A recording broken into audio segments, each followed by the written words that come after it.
40 years ago, she stepped onto the screen and left audiences in awe. 40 years later, when she appears again, she is still the center of attention. In her youth, her beauty was almost otherworldly. At 51, starring in Aquaman, she still stood out effortlessly among a cast of much younger actors. Over the decades, she topped beauty rankings around the world. Yet, ironically, she was once labeled a box office poison for years. It took her decades to prove one simple truth. What sustains a lifetime is never just beauty, but ability. This episode's subject, Nicole Kidman.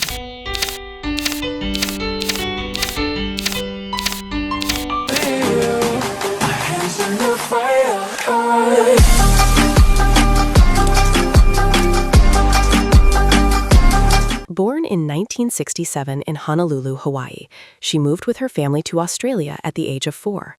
Soon after, she began studying ballet, and by age 10, she was receiving formal training in the performing arts. As a teenager, she frequently performed in local theater productions. At 14, she appeared on the cover of Dolly magazine. At 15, Kidman landed her first on-screen role, appearing in a music video. She then took supporting roles in the TV series 5 Mile Creek and 4 additional films. At 16, she left school to fully commit to an acting career. In the mid-1980s, she appeared in several Australian films and television series, gaining early recognition.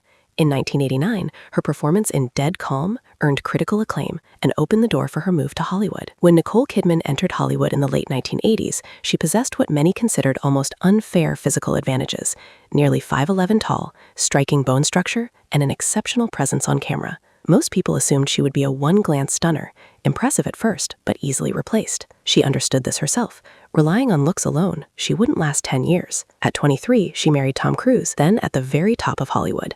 Those years brought her unparalleled global exposure, yet she lost her own name.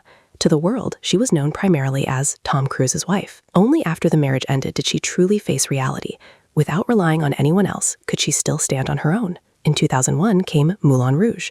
She was no longer a refined ornament on screen. She carried the entire film with her body, her voice, and her emotions. Nearly all the dance sequences were performed by her personally, and the song she sang charted across Europe and North America. A year later came The Hours. She chose to wear a prosthetic nose, abandoning conventional beauty entirely to serve the character.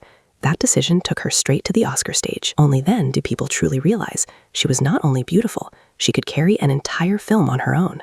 From that moment on, the word pretty face no longer applied to her. After 2001, Nicole Kidman maintained an extraordinary pace, consistently releasing 2 to 3 projects a year. Across film and television, she repeatedly chose complex, fractured, and deeply human female roles. Time and again, she proved that looking less attractive is not a shortcut to transformation. True transformation means handing one's soul over to the role. For actresses, age has never been a neutral concept. They are expected to preserve their beauty, yet criticized if they use external means to do so. Nicole Kidman has acknowledged that she once turned to cosmetic procedures, openly admitting it was her way of pushing back against time. Eventually, however, she chose to return to the most fundamental and most unforgiving path: discipline. Years of consistent training followed: yoga, Pilates, cardio, and strength work in constant rotation. She stopped chasing eternal youth and instead chose to collaborate with time. Time may take away beauty, but it cannot take away a person's control over herself. She shows us another possibility: not obsessing over staying forever young, and never giving up on demanding more from oneself.